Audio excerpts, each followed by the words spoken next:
Watts UpRise after Sabato Simon Rodea. I'm going to do something. I'm going to do something big, Simon Rodea said to Carmen, his wife. There's no Watts story. Sorry, most sorry. I'm going to do something, said the wee Italian immigrant, pulling buckles on his extra small size overalls. And in 1921, hand-mixed water, gravel, silky sand, he shoveled, anchoring cementing detritus towers made of chicken wire, broken ceramics, found seashells, dishes. Big red cars hummed, vibrated along rails used to bend scrap steel, refusing bolts, rivets, and wells. Simon cemented rocks, discarded tile, slag, 7-Up, magnesium milk bottle parts. He used lacy, intricate wire mesh, wrapping towering spires, walls, and a gilded gazebo into a soaring explosion of color, form, and texture. A crescendo of cackling crows, pigeon wings flapping, mortar stamped heart-shaped ciphers. The laden vessel's bow points to Sereno, Italy, a ship-shaped transport he called Nuestro Pueblo. The Watts Towers, big. They shrug at quakes, Santa Anas, the stress test of haters, big. Every rung, member, arch, and portal scaled to his short stature, using no scaffold, blowtorch, or power tool, only his determined capacity to pulley 1,000 pounds, stretched so far, ascend earthbound toil, 30, 40 feet high, to create at extreme limits his duende. Big. I did it all by myself, never had a single helper, Simon said. No money. Only his vision to upraise, transcend sweat and knuckle blood, elevated beyond expectation. Big. No wind protection, sun, cold rain, high over California sycamores, sickle-shaped, vapid green leaves, camouflage bark, and spiked seeds dangling from their boughs, over purpley jacaranda blooms, over a bougainvillea anarchy, fragrant like a cornered skunk, over sharp-teeth Cali fan palm fronds, dizzy, more top each hour, day, month, tasting ocean salt, sweaty stink.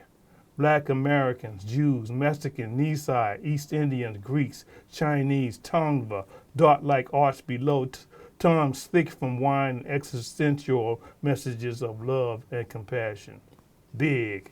Simon, high enough to view from bright days, public housing's cinder block curse. Central Avenue, Mercury's amber wingfoot gilds the fat Goodyear blimp. 103rd Street, the red clay Largo's Theater's hip roof looms over the sleepy green K Furniture and Appliance Company blade sign. Downtown LA, the pyramid-shaped roof of City Hall feeds Old County Jail like a vampire's taste for blood and gristle. In the sliver of an orange sunset sunlight, Simon lifts his last finger before blackness, hurried like restrooms on a Las Vegas turnaround, his truth above the city of lies. The Lord said, surprise me, and he did. Simon sculpted his letter to Watts, big. At 100 feet, he scanned northward the Hollywood land sign, spotted Boyle Heights General Hospital's solid body, and Sears and Roebuck art decoration. Watts Tower sway in the circadian rhythm when the sun knifes across the sky. Outsider art glories inside Watts' hearts like Charles Mingus's jazz-based chest punch blankets my soul. Big. Bud Powell's sax squeals. Nipsey Hussle spits preparation and opportunity. Watts prophets teach. I'm going to do something big, Simon said, and he did. Rodea sculpted 34-year-long love letter to Watts. Survival, Evil Tagori's indictment. Big. Creativity, Wanda Coleman tossing verbal Molotov cocktails. Big. Purified strength like leafcutter ants. Big. Judd Powell's unity, glass-blown grass fields. The community resilience like goldfish schools. All grand treasures in broken frames. Big. Beautiful things that keep heart close. Love.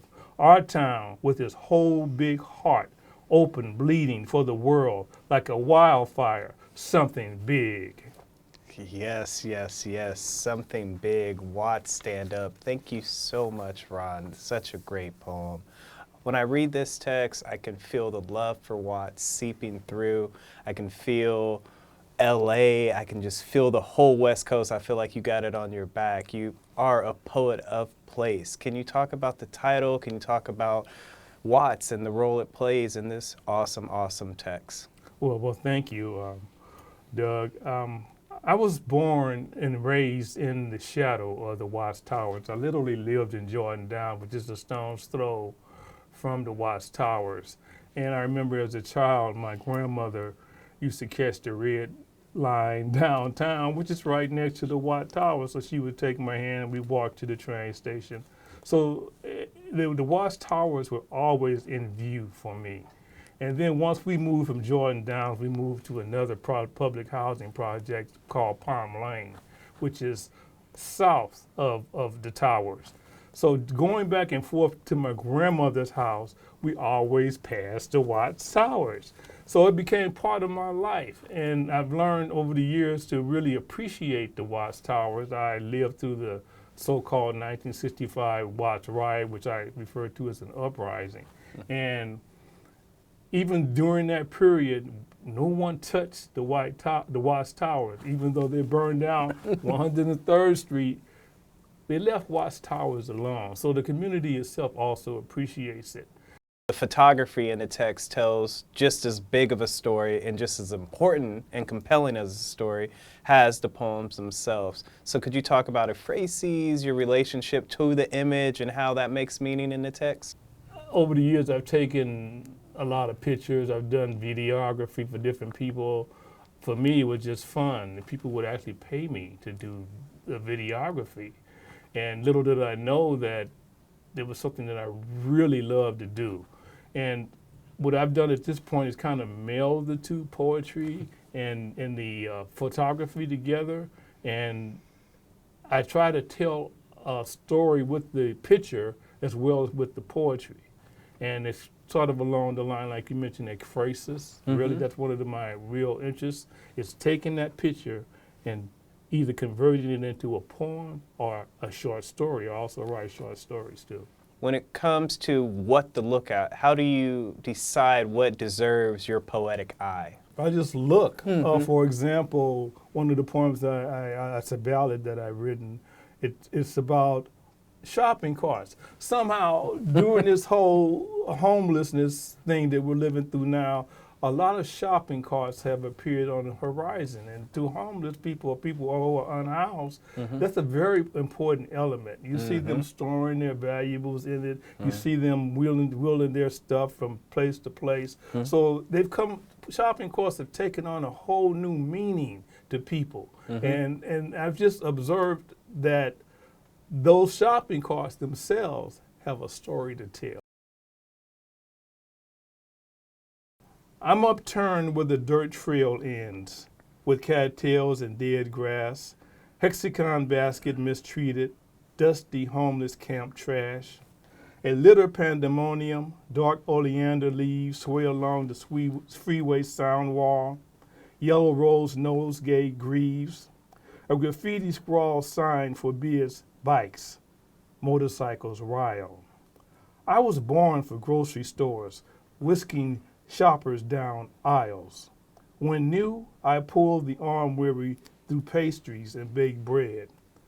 Bright fruit colors, floral scents, checkout where purses bled.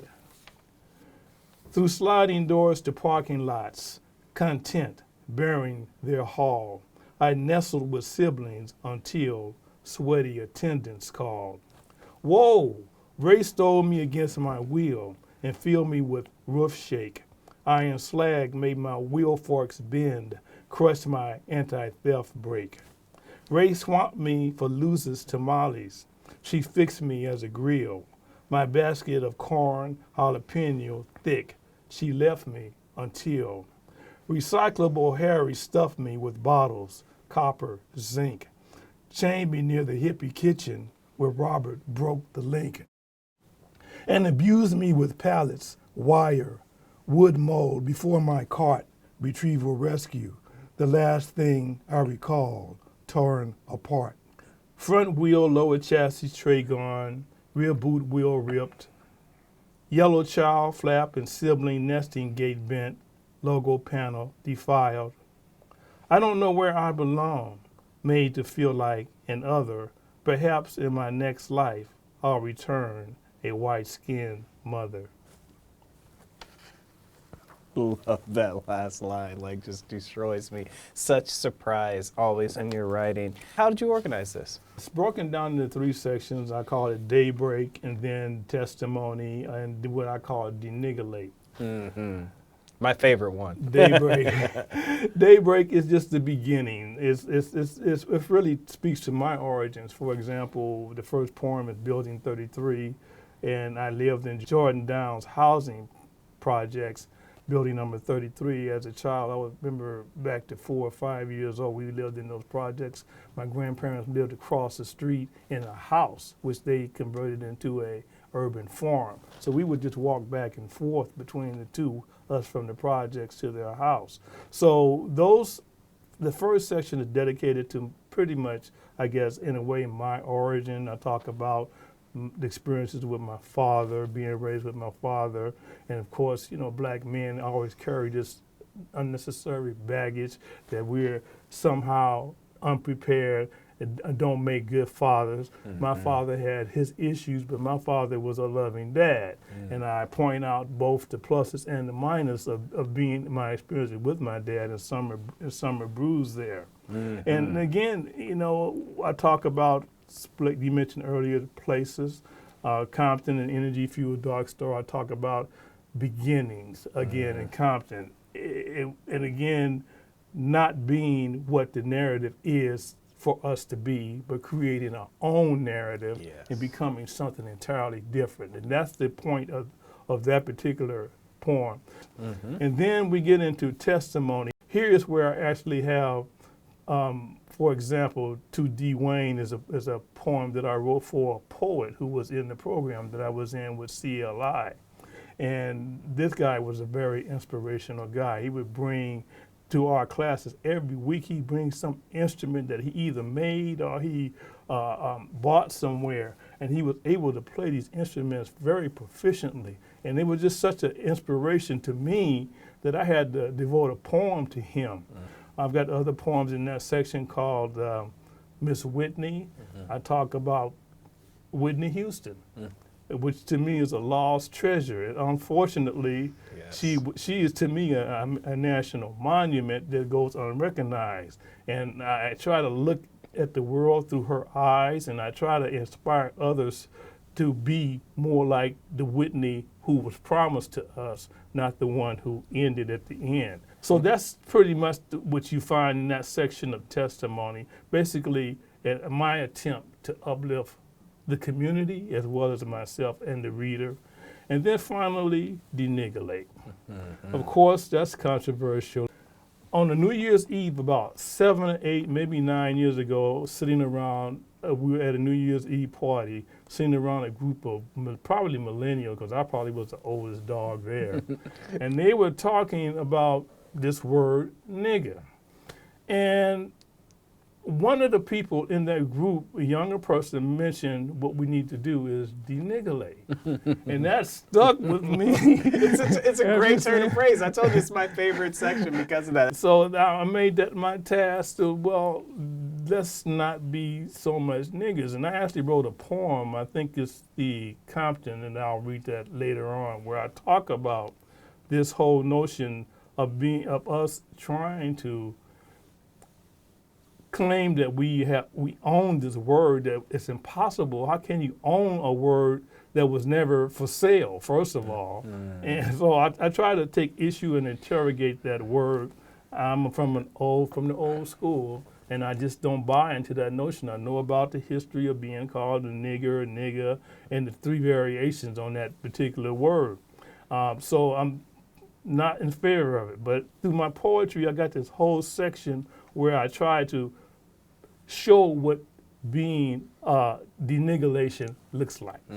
I talk about ebonics. I talk about the breaking point where personally I had to come to a point to where I had to choose my life and what it was going to look like. And so I wrote this poem, Breaking Point, where I'm going with the flock up until a point to where I realized, well, maybe I can experiment and go beyond what the flock has to offer.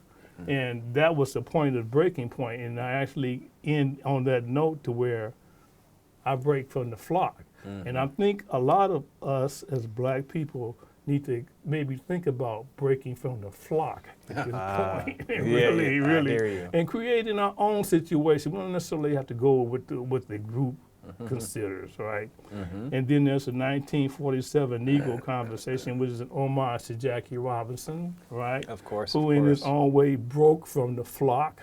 He became one of the probably the greatest baseball player ever. So that whole section is devoted to not being the nigger per se. Really, I don't want to be the nigger anymore. I'm going to create my own image, and define it the way I want it defined. Right. Another thing that I dig about this text is all the formal dexterity that's shown.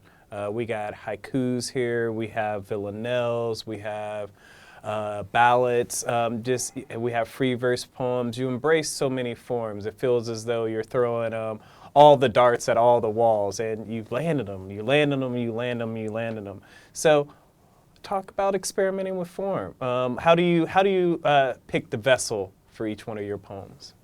Well, I'm kind of new to poetry in a sense, and that newness made me want to understand what has gone on before me. I could have easily just written a lot of free verse stuff, but I wanted to understand the different issues and constraints you have to deal with by trying to adhere to forms, sonnets, villanelles, gazelles. So I just experimented with the different things, blues ballads, the whole thing. I wanted to see which one felt most comfortable for me. And what happens is that I may start off trying to adhere to a form, but the piece itself might take me in a different direction. So you'll see variations on a theme in a lot of my work. You'll see some completed villanelles, for example, but then you'll see something that may start off as a sonnet and take a whole different form.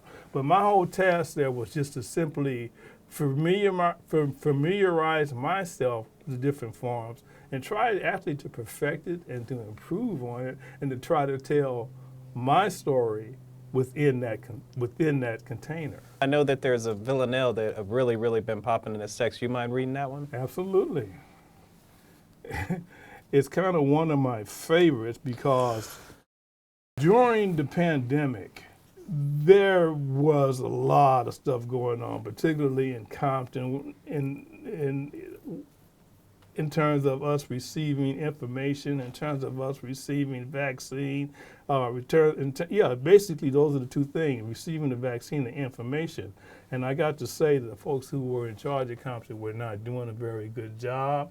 And so what really happened was that people appeared and filled the void. People started food banks, right? And this jumped out at me because I noticed these two women that just took it upon themselves to start food banks right in the heart of Compton. And at that point, no one else was doing anything, right? And so I actually went to the food and I wanted to observe what these people were doing, and they were very serious. They had it organized where they had security, they had people directing traffic, they had this long line of cars, and I'm saying, they're doing this with no government intervention, at least not from the folks who ran the city of Compton. They probably got their food from some government source or something like that, but they took the initiative themselves. So I wrote this particular piece to honor Jacqueline Venters and Martha Barajas, who were right at the forefront of that whole movement to do for yourself, basically, and they provided food, and they're still doing it to this day. It's called We Are What We Shine. Bright as a jewel, we are what we shine. A gang's red, blue color-coded word clash. Compton's graffiti not so welcome sign. Compton Court obliterates the blue skyline. Angelus Abbey minarets, brown grass, like burnished silver, we are what we shine. We suffered pothole streets in silent decline. Show taxes, limit terms, make thunder crash. Compton's graffiti, not so welcome sign. Change old habits and shade the asinine, who pour concrete slabs over weeping ash as a begrimed city loses its shine. Compton Creek crawdads, waters unwind, spawn Dr. Dre, Cost Lewis, Niecy Nash.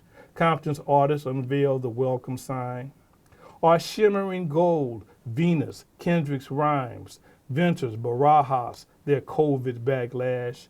Bright as a jewel, we are what we shine. Compton rolls out our welcome sign. I love that poem. That's one of my favorite. I mean, that you're able to nail that and nail that form and also make it new is so moving. What's your favorite favorite poem in the book? My favorite is Compton, an energy-fueled dark star, for a number of reasons, because I took a lot of time on this particular piece, and it was actually nominated for a Pushcart Award. That surprised the hell out of me. Yay, really. let's go. I don't write Congratulations. with the expectations of getting awards and all of this stuff. I write for a certain type of theme or message. But I'm very happy about this particular one because it's gotten a lot of attention in Compton, and it goes back to what we talked about earlier, about the affirmation, and about, again, follows that theme with we are what we shine, about us taking control of the narrative. And that's exactly what I want to do. We need to change the narrative. We need to control it more and make it work in our interests. Compton, an energy-fueled dark star, shines universal brilliance, ascendant. Dope fiends arise from the abyss, renewed, echo-cosmic collisions. A black diamond, precious and rare. Security like a power line, hot and electric. Potholes so bad, drive-by gangsters, ceasefire, and discover dogs don't shit where they eat. Fuck the police's birthplace, safe streets, defunded cops, reassign the homeless foot massage duty and food bank lines. Reagan crack once flooded Rosecrans Avenue, battering rams and crackling AK-47s, stiffness always sliding along my back. Compton emits 99,000 gravitational waves, skateboarding against opposing forces, police who shoot first, ask later. We shoot down dividing lines, hushed. Students hear themselves think, master academic decathlons, a tangled tenacity. Dark energy expands the universe. Compton Library is a galaxy, vast and infinite, where students smell jasmine, eucalyptus instead of marijuana, skunky stench, and taste porcini-crusted tofu with shallot gravy, not greasy chicken. Compton's light pulsates, a whiplash sting where COVID-19 masks say, I love you, where gangsters choose brother over nigger, knowing that Richard Pryor uncovered, we were never that. Understanding that to own a word means first to buy the word from Confederate traders that's not for sale. Compton's rewritten narrative, like Malcolm X, its ballad or bullet time. Black Lives Matter and Brown count. The heart-shaped city, more significant than one street. A reimagined world explodes, a big bang that rewrites a fresh verse. Compton, dark matter bends light for its purpose, glass half full. An uncut jewel where people lead and leaders follow for free as spokes in hub city rims, hawks woke like owls, Compton love like dense dark matter, tentacled and sticky. A cool 10,000 kelvins, the new star breed forges hydrogen to helium. A puffy giant bursts 100 times the sun, burning bright past Jupiter's orbit. One hood, one heartbeat, one light. Love that one so much. And again, such a homage, such an ode, so much love shown for the city. And, you know, the world stage has propped up LA Black poetry for so long and been a landmark in themselves, a figurative landmark in such an institution. And so with you being published there, I know that must mean a lot to you. How's your experience been working with the world stage? Community Literature Initiative and the World Stage work press work hand in hand. It started with Community Literature Initiative and Hiram Sims. He provides poetry classes for folks like me who have been outside of the mainstream. We live south of the 10 freeway. So his purpose is to introduce this genre to folks who probably would not otherwise be exposed to it. And somehow I stumbled across Hiram right before the pandemic at SC, and I applied and was accepted to the program. So I spent 2 years writing poetry in that program in preparation for this moment. And before that, I had gone to UCLA, and I actually started rewriting poetry several years before CLI with UCLA Extension Program. So the two together worked in my interest, mainly because CLI was kind of what I needed. They allowed me to maintain my voice. UCLA did too, but it was a much different flavor when I got to CLI, being around primarily people of color who have a different mindset and probably similar to my own.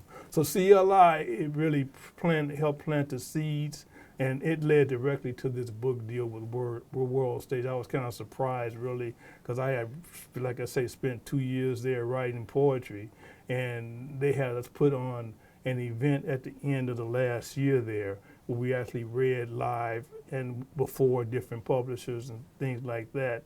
And I didn't have very many expectations, really, but I was sitting up in Las Vegas on July 15th, 2021, when I received a text that World Stage Press was willing to publish my material. And I got to say it was a great day because, in a number of ways. Number one, because it's a local press.